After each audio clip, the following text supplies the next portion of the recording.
وتعالى في القرآن المجيد والفرقان الحميد. أعوذ بالله من الشيطان الرجيم. بسم الله الرحمن الرحيم. وما الحياة الدنيا إلا متاع الغرور. وقال تعالى كل نفس ذائقة الموت. قال النبي صلى الله عليه وسلم القبر أول منازل الآخرة. محترم دوستوں، اللہ تعالیٰ کا بہت بڑا احسان کرم ہوا کہ اس نے ہمیں جماع کی نماز پڑھنے کی توفیق دی. دوستوں، آج ہم جس موضوع پر بات کریں گے وہ ہے آخرت، یعنی وہ زندگی جو اس دنیا کے بعد شروع ہوگی، جو ہمیشہ باقی رہنے والی ہے. دوستوں، یہ دنیا کی زندگی ایک عارضی ہے اور آخرت کی زندگی دائمی جو ہمیشہ باقی رہنے والی ہے. قرآن مجید ہمیں بار بار یاد دلاتا ہے کہ یہ دنیا کی زندگی چند روزہ ہے.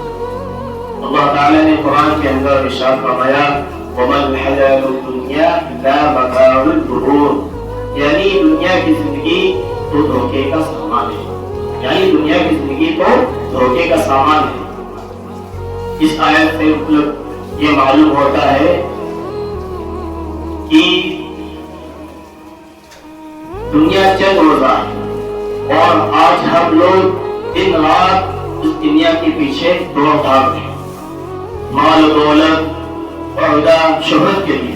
حالانکہ ہم لوگوں کو معلوم ہونا چاہیے یہ سب کچھ یہی رہ جانا ہے، اور اصل جو زندگی ہے وہ آخرت کی زندگی جو ہمیشہ باقی رہنے والی ہے. اور موت ایک یقینی حقیقت ہے، اس سے کوئی بھی انکار نہیں کر سکتا. آپ کسی بھی کوئی بھی مذہب سے پوچھ لیں، کسی بھی مذہب سے تعلق رکھنے والا ہو، اس سے اگر موت کی طرف پوچھے موت آئے گی تو وہ انکار نہیں کر سکتا، واقعی آئے گی. چاہے وہ ہندو، مسلم، سکھ، عیسائی کوئی بھی ہو، موت سے کسی کو انکار نہیں. اللہ تعالیٰ نے قرآن کے اندر ارشاد فرمایا کل نفس ذائقۃ الموت، ہر جاندار کو موت کا مزہ چکھنا ہے. دوستوں، یہ آیت اس بات کو واضح کرتی ہے کہ دنیا میں کوئی بھی موت سے بچ نہیں سکتا، چاہے وہ امیر ہو یا غریب، چاہے وہ بادشاہ ہو یا فقیر، چاہے وہ نبی اور عام انسان ہو، یعنی موت کا سامنا سب کو کرنا پڑے گا. موت کا سب سے بڑا سبب یہ ہے کہ وہ کسی کو اطلاع دے کر نہیں آتی، وہ کسی کو بتا کر نہیں آتی، نہ کسی کی عمر دے کر آتی ہے، نہ صحت، نہ طاقت، نہ حیثیت. کتنے ہی لوگ صحت مند ہنستے کھیلتے اچانک اس دنیا سے چلے جاتے ہیں، اور بہت سے لوگ ایسے ہیں جو بیماری کی حالت میں کافی دن تک زندہ رہتے ہیں. یہ سب اس بات کا ثبوت ہے کہ زندگی اور موت ہمارے اختیار میں نہیں ہے. اس لیے میرے دوستوں، اس دنیا میں آنے کی ترتیب ہے مگر اس دنیا سے جانے کی ترتیب کوئی نہیں. آنے کی ترتیب کیا ہے؟ پہلے باپ آیا پھر بیٹا آیا.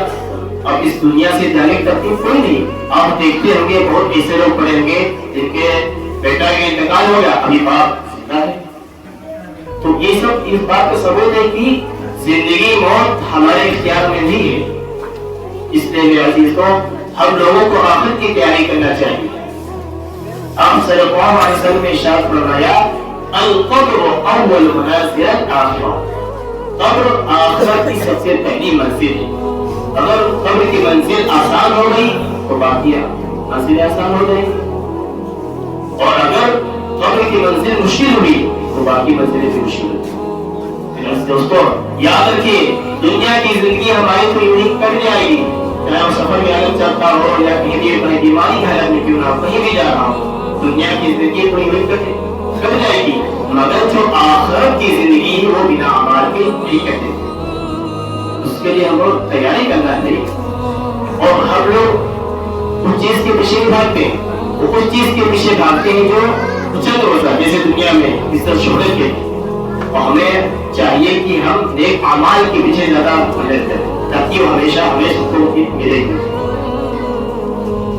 ہم دیکھیے اللہ تعالیٰ نے قرآن کے اندر ارشاد فرمایا فَمَن يَعْمَلْ مِثْقَالَ ذَرَّةٍ خَيْرًا يَرَهُ وَمَن يَعْمَلْ مِثْقَالَ ذَرَّةٍ شَرًّا يَرَهُ.